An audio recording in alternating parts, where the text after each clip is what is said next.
Hi, everyone. Welcome, and thank you for joining us today for this webinar, What's New in Spring 23? I am Mary Balmer. I'm Director of Product Management here at Accounting Seed, and I'm thrilled to be presenting today's webinar with Justin Howell, one of our very talented software engineers, excuse me, and James Hunter, our accounting guru. So let's take a look at the agenda for today. We're going to be looking at new features included in this release, along with customer requested enhancements. And note, these enhancements requests were from you, our customers and our partners. So I wanted to call that out and just say thank you for providing us with your feedback, and please keep it coming. Justin is going to be taking us through a demo of Plaid. This is our new bank aggregation service in Bank Direct Connect. And then we're going to touch on very important configuration that is required before Spring 23 can be installed in your sandboxes and your production org. Okay. Then we'll take a look at the release schedule so that you will know exactly when sandbox and production pushes are going to happen. And then we'll open it up at the end for questions. We would love to answer any questions you may have. Please type them into the questions box and we'll address them following the presentation. Although James is on the call here and he's going to be, answering questions as they are being submitted, but anything that he doesn't get to, we'll certainly address them following the presentation. We are recording this webinar and a link to the recording will be shared with you. So let's first talk about this new Plaid integration. For some of you, your bank accounts are not supported using the existing Yodlee bank service. So in this case, you've had to use financial file import to import your bank transactions into Accounting Seed to complete your bank reconciliation. So we're hoping this will no longer be the case and you'll be able to use this new Plaid integration. It's a more reliable service and it supports thousands of banks. In the event your bank is not supported by Plaid, we also created APIs to allow a business partner or perhaps your internal developer to write an integration and drop in another bank aggregation service to allow you to directly connect to your bank accounts. Now note here on the slide, we've got a URL for our Accounting Seed API documentation. This is specific to Bank Direct Connect. And this is where you're going to find some very detailed information on how to use these APIs in the event you need to add a new bank aggregation service. All right, so with that, we're going to take a look at Plaid in product. I'm going to turn it over to Justin now, and he's going to take you through a demo of Plaid.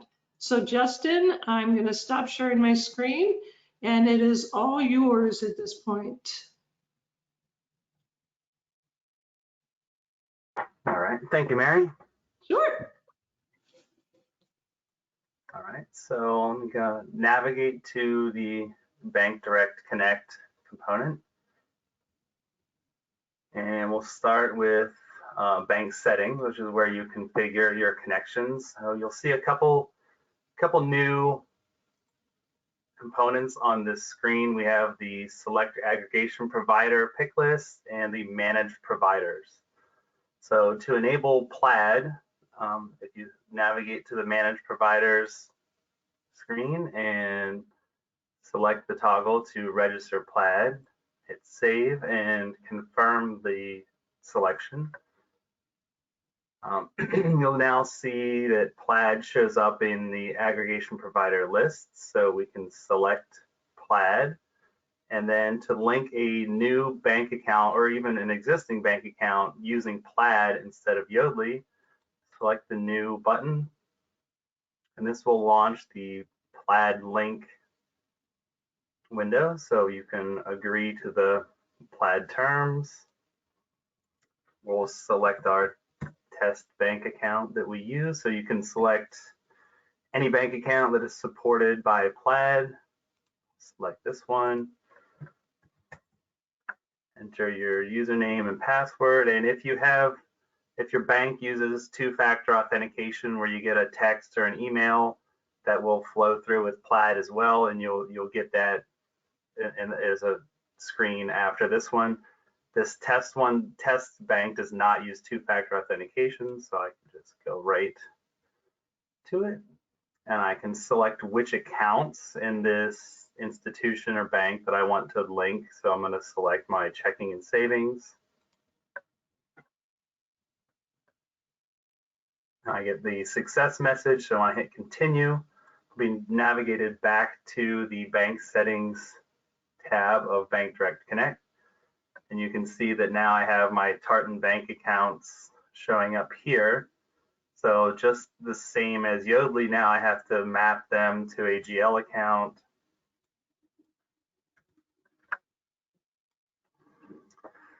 And select an initial start date. So this is a Tartan Bank account, right? And I had previously had Tartan Bank linked with this test Yodlee account. So what I want to make sure that I do here is not select overlapping dates. So this one was last refreshed on 2/6. So for the initial start date, I would want to pick 2/7 for both of these.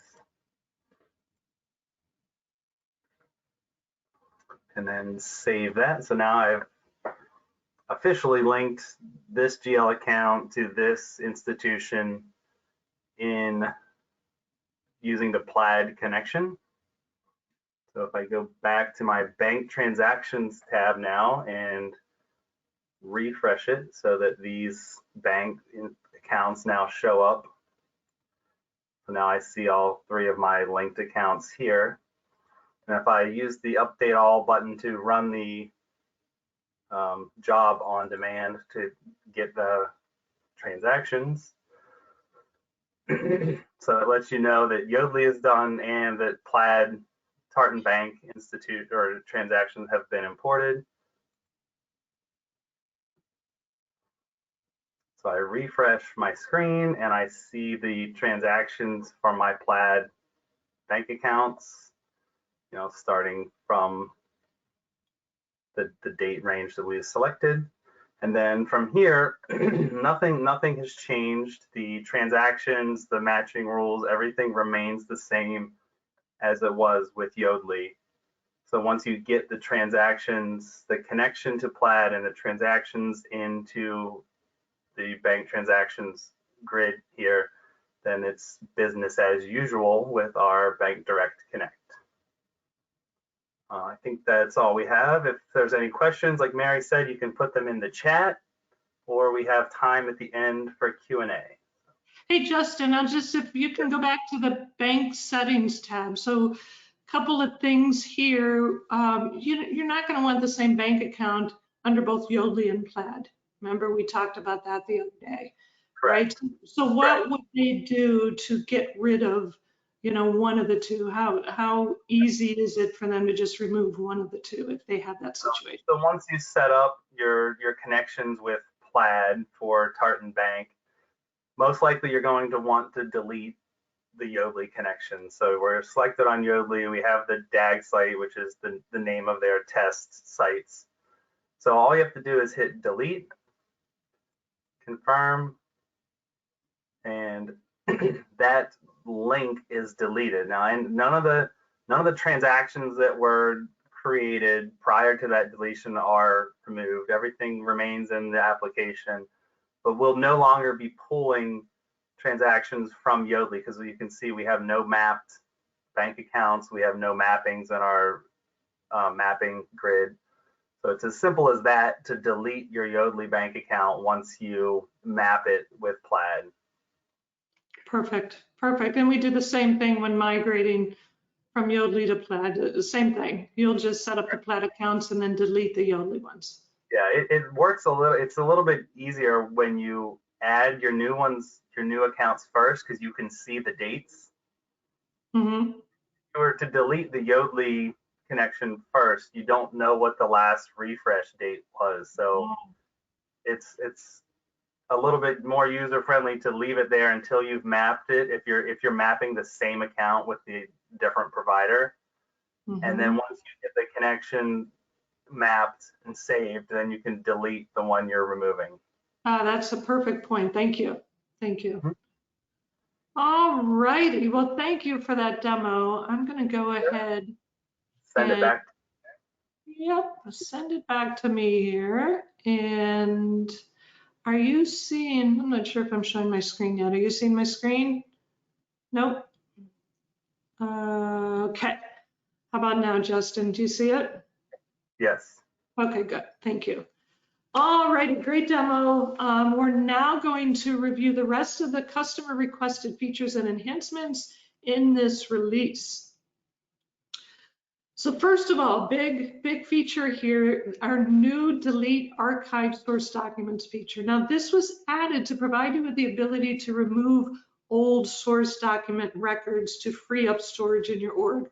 I know for some of you that's going to sound scary, but listen in, it's does work and it's not going to impact your numbers going forward. But really it was essential for us to look at this to try to figure out for those customers who have been with us for a while, and for those customers that have a high volume of data in their org, how they can free up some of that storage. Now, we will not be automatically enabling after installing this release. So for anyone that wants to use this feature, we're asking that you set up a meeting with a product consultant to talk about your document retention policies and the implications of deleting source documents in your org. There are some things that you can do to save off some records that you may need to look back on at some point in time in the future before you delete those source documents. We most certainly encourage you to read through the new knowledge base article that we published about this new feature. And this is going to give you a lot of good information for what we're deleting, how we're deleting it, what to consider before enabling the new feature. And of course, it's going to talk about how you configure it and how you use this feature. Okay.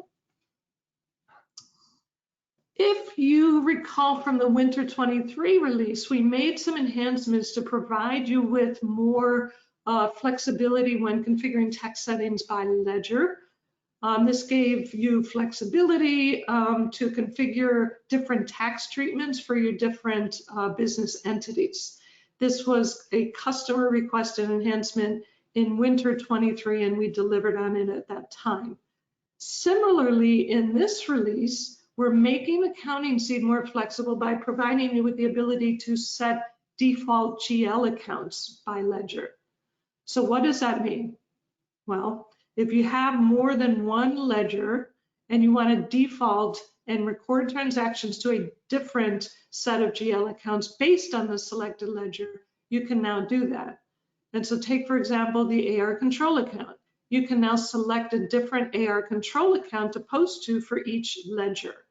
This was a customer requested enhancement, and we're now delivering that feature in this spring 23 release. Now let's take a look at this slide here. As you can see from the snippet, you'd simply navigate to the new default GL accounts page. You'd click on edit, select the ledger that you want to work with, and then just begin to set your default GL accounts for that ledger. Save it.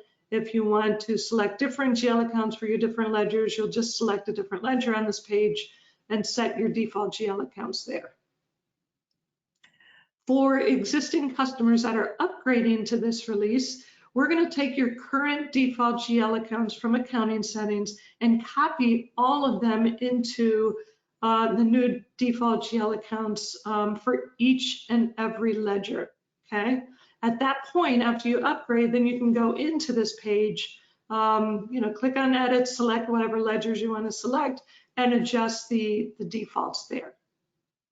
Now, for those of you who have written customization, you may be in code referencing, or in a flow or elsewhere, referencing the GL account defaults in accounting settings. So this is going to continue to work because we're retaining the data in accounting settings. However, if one of your users goes into this new default GL accounts page and updates it, of course, your code isn't going to be referencing these new default GL accounts. So you're going to want to update your code as soon as you can so that you can reference these new default GL accounts. Okay. All right, so we have some new buttons on the sales order and purchase order. They're clone with lines buttons. We've added this feature to allow you to clone an existing sale or purchase order. Of course, this is beneficial when you need to create a record that's similar to an already existing record. So rather than creating it from scratch, just use the new clone with lines button, and it will make an exact replica of the existing record, and then you can go back into that record and make whatever changes are needed. So let's talk about these AVA tax enhancements. We made a couple of enhancements, the first of which pertains to making corrections to billings after tax returns have been submitted. Once again, that might be, ooh, what are you doing? That's wrong. You cannot make a change. But think about it. If in the event you need to unpost and update a billing that had been included on a filed tax return, will allow you to do it, but only for those fields that do not impact the filed information. Okay, so for example, we're not going to allow you to unpost a billing that had been included in a tax submission and change the amount or change the date. But we will allow you to change things like the GL account or GL variables. Okay, so what's changed between previous release and this release? Previously, we did not allow the unposting of a billings once the tax return is filed because there was an error generated directly from AvaTax that prevented you from unposting because unposting required the uncommit of the transaction in Avalara. And you cannot uncommit a transaction after it's been filed, after the tax return has been filed. So in spring 23, you're now able to unpost the billing while keeping the transaction in Avalara intact, or in other words, committed, and it stays committed. So we have release notes, and in those release notes is a listing of all fields that are eligible for updating on billings that have been included in a tax return submission. But keep in mind, really the general principle of this is if it's a field that's going to impact an already filed tax submission, we're not going to allow you to update that field. Okay. We also enhanced an existing validation on the billing when changing the billing ledger to a different ledger. Okay, so when changing a ledger to a ledger where AvaTax is configured, the ledger's currency has to be USD. So this prevents the situation where, for example, let's say you calculated US tax on a billing, and then later the ledger is updated to a ledger where the base currency is other than USD. So in that case, you would not have wanted to calculate that tax on that billing. So bottom line, with this enhancement, we're improving controls around your tax compliance. We also made a couple of enhancements for Bank Direct Connect. This is going to provide you with more flexibility when configuring bank rules. And then, of course, we made some changes to these error messages, which I'll talk about in a moment. So when configuring the bank rules to auto-populate fields on source records, now you can use the base type and type fields on a bank transaction when setting up conditions. The base type and type fields are on that bank transaction record. And so, if you want to see what values are going into those, you'll just download bank transactions and then go to one of those bank transaction records to view the values that are in these fields that are coming from your bank. Okay, so let's walk through an example of a bank rule condition where you might be using these fields. If the base type is debit and the type field contains the value digital, then set the source record type as journal entry and set the GL account to 7,500 software subscriptions. So this would be an example of how software subscriptions may show up, on a credit card account, and how to set up a condition in the bank rule to auto-populate these fields on the source record. So for the error messages, we improve the error messages when adding foreign currency bank accounts. So if an error condition exists when attempting to add a foreign currency bank account, we are now providing you with more specific details of what the problem is and how to solve it. Okay, so some examples of these error conditions: when you're attempting to add a foreign currency bank account and you haven't enabled multi-currency in your org. Another example might be when you're attempting to add a bank account with a currency that isn't yet configured in your org. Okay, so bottom line, you'll see and you'll notice over time that we are improving our error messages throughout the application. We focused on these error messages for this release, and we'll continue to improve error messages in future releases so that when you will clearly understand what the problem is and you will know exactly what to do to fix it. One more enhancement for Bank Direct Connect. When journal entries are created from Bank Direct Connect, we now have a new naming convention. So you can see that naming convention on this slide. The journal entry name starts with BDC for Bank Direct Connect. It's followed by the method of import from the bank. So in this case, in this example, that's Plaid, followed by BT for bank transaction, followed by the corresponding bank transaction name, and then finally followed by the data was created. So this should allow you to more easily identify the source of the journal entry.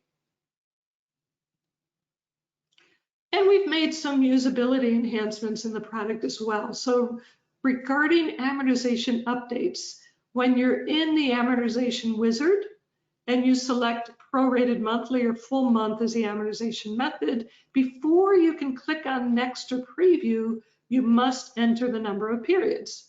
If you do not, you will not be able to click on next or preview.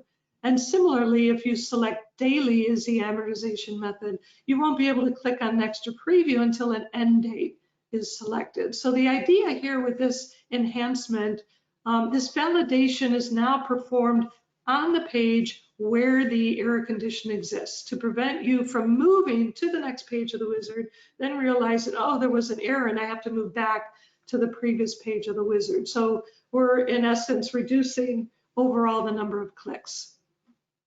These changes have also been made in the amortization API. Okay. Now we made a improvement to the automated customer refund process. As you'll recall in the previous release, if you're in a cash receipt and you have a balance on that cash receipt and you click on refund, we will automatically create a customer refund record. Okay. We updated this process to copy over all of the GL variables, the project and project task from the original cash receipt to the customer refund record, thereby making it an exact reversal, including all dimensions. And then finally, with check printing, we made an enhancement to accommodate long payee names. So if you're printing checks today and you have an especially long payee name, on the check itself, the payee name was being truncated. So in this release, we're now decreasing the size of the font and wrapping the text, but only where needed, so that the entire payee name prints on the check. So since we made these changes, we want to recommend that after Spring 23 is installed in your org, test your existing check print alignment before you do a large check run, just to make sure it's all aligned properly, since we did make a change here. All right, so now let's talk about what we've done for new installs of Accounting Seed. So for brand new customers, now we will automatically create a tax settings record, and we will default it to Accounting Seed native tax and assign it to the default ledger. This is now consistent with behavior in previous releases, and it saves time overall and clicks for new customers when they're configuring tax and utilizing Accounting Seed's native tax.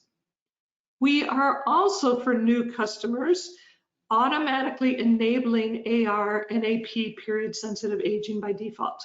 Okay, we know that most customers are going to want to run retrospective AR and AP aging reports, so it just makes sense to default this to be enabled when Accounting Seed is first installed into an org. All right, so we're going to shift gears now, and we're going to talk about some important release information.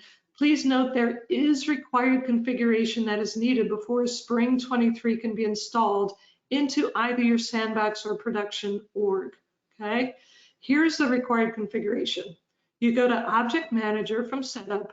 There are 3 objects that you'll need to check the box for Allow Activities, okay? Those 3 objects are AP Aging History, billing aging history, and uncleared bank reconciliation lines. So what you'll need to do is navigate to each one of the objects in Object Manager, and on the Details tab, click Edit, check the Allow Activities box, and save, and that's it.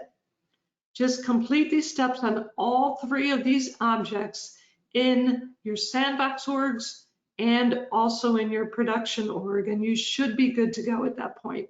And please make sure you do this before the sandbox and production push, or these auto pushes will fail and you'll end up needing to install the upgrade manually. Okay, so now let's look at these dates. For both sandbox and production, sandboxes are going to be upgraded on Feb 12, so that's coming up really soon now, this Sunday. But it's only going to be upgraded if you've completed these required configurations.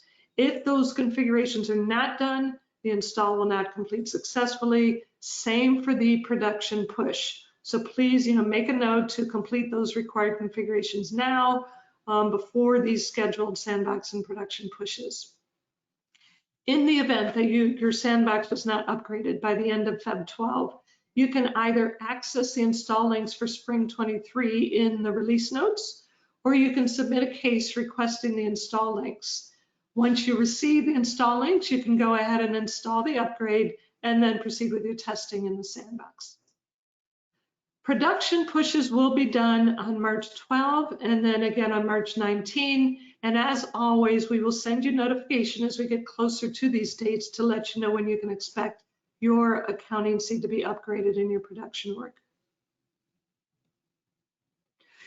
As always, don't forget, we have great resources on our website. Please bookmark the support page so that you have quick access to Accounting Seed University, the knowledge base, the community where you can submit product enhancement requests, and other useful product documentation. And speaking of those product enhancement requests, as you can see, we listen to your requests and we enhance the product based on those requests. So please, if you'd like to see new features or if you'd like to see improvements to existing features, go to the support page on our website, choose User Community. You'll see several topics in the community. Just click on Feature Requests to navigate into the forum. This is where you can submit a new feature request, or you can also vote on requests submitted by others. We always love to hear from you, and we appreciate your feedback on how we're doing and what we can be doing better. So James hopefully has been answering questions if you've been submitting them throughout the webinar. So we are moving into the Q&A portion of the webinar now. I'll turn it over to James to see if we have any other questions that he hasn't responded to yet. So James, over to you. And thank you. We've actually had a fair amount of questions, a lot of them which we have been able to address here. Just a couple things. A lot of people have been just confirming whether or not they'll get a copy of the video. Yes, remember after this, a video link to the recording will be sent out to everybody who is registered for this. The only question I think we had was they also had was if they could get a hard copy of the actual presentation. So I'll leave that to y'all. I don't see why not. Absolutely. So I will work with I'll work with others here to make sure that that happens. Are there specific people that requested a copy of the presentation, James? Because if so, I can send it out to those. I'll pass that on to you. Okay, thanks. A lot of questions had, I think Justin addressed during his presentation on the new Plaid, but just to reiterate, Plaid and Yodlee are separate. And as he said, you can keep your Yodlee up until you confirm that Plaid is working, at which time you can just disconnect that one bank, or you can run them in parallel, but I don't recommend running in parallel. You'll end up getting duplicates, and we don't want that. That just means to call to me. Exactly, that's another thing Justin and I talked about. So Justin, in the event that they do have duplicate bank transactions that have downloaded from both Yodlee and Plaid, they would just go into the listing of bank transactions to delete them, find the duplicate, and they can just delete those records, correct? Yeah. Yes. Yeah. And if they're, So, and all you have to do is you go into the all transactions and click on the remove button. That removes them out of the unmatched list. All right. Oh, okay. Good. So that's the easiest way to do it. Okay. Remember again, take a look at what the initial start date is. Make sure you try to keep the last import and that date separate, so that you don't have a lot of overlap. That will minimize the number that you actually have to go through and just double check. Right. As there have been a couple of folks with some ideas on some additional changes that you would like to put in the bank rules. As Mary said, definitely go into the community, go into the feature request and put those requests in there. That's how we know when you need to do something. So for those of you who wanted to add some additional pieces in there, some additional lookups, or you want more than 100, that's where we see all those requests. And people can vote on those. So if you're looking, if you see one already out there and you're like, I really need that too, mark yourself there as a like, so that we know how many people do want this. The more people who want something, the higher it goes up in the priority. Yep. Let me see. Lot of people all at the end of when we do our pushes, we push them out roughly, I want to say about midnight on Eastern time zone. So that's when we do our pushes. Okay, another request of the presentation. And as you're doing your testing with in your sandbox, if you find that there's some issues that you need to do as far as fixes due to the changes that we've made into the accounting settings table or something like that, and you're having issues getting it done prior to the push, please just put in a case into the to us, so that and we can help work with you about getting that push maybe delayed a little bit. But we try to minimize delays like that. But if you have a problem, let us know so that we can help you. All right. And there was one question here. Do the 3 objects IT need to configure? I'm not exactly sure what you're looking for, but for the configuration changes, Yeah, let me go back, see if I can go back here. So there's 3 objects, and here they are: AP aging history, billing aging history, and uncleared bank reconciliation lines. In our release notes, we actually have a video. I made a video to show you exactly how to make these required configuration changes. So if you request this PDF, you'll be able to watch the video. You can also go to our knowledge base and you'll see a link to that video there. But yeah, anyone that wants a copy of these slides, make sure you just send that in the questions window, and I'll make sure that you get the PDF of this slide. Good. All right. I don't see any other questions right offhand. Let me see. I think there was one question about the push to the sandbox. Obviously, that's not going to impact anything in your production org. The push to the sandbox allows you to do all of the testing prior to the final push out into production. We definitely encourage you to go out in your sandbox, especially if you have a lot of customizations. Double check to make sure that that the changes are not going to break or cause any issues. And like I said, again, if you're running into issues and you need our help, you let us know. But definitely test before the production push, and once the production push goes out, it's there. We came back out of production push, just to make sure everybody remembers that. All right. And we definitely want to meet, Mary, a number of people have said, send me the slides. So just send them to everybody. Okay, I can do that. We can take care of that. And we also have some kudos for the video. Some people have used it already. They definitely said it definitely will help. Awesome. And offhand, There was one question about the changes that we've made to the account settings page and moving the default GL accounts. They've asked about information. Will that be in our release notes, and will we have anything in our KB for that? Yeah, we definitely will have information. I don't know what question you have about that, but we'll certainly have information and knowledge base on everything, including the GL account defaults. But that is, again, we understand, especially for the partners watching this, you may have customization, maybe referencing some of those accounting settings, GL defaults in accounting settings. So definitely want to look at that.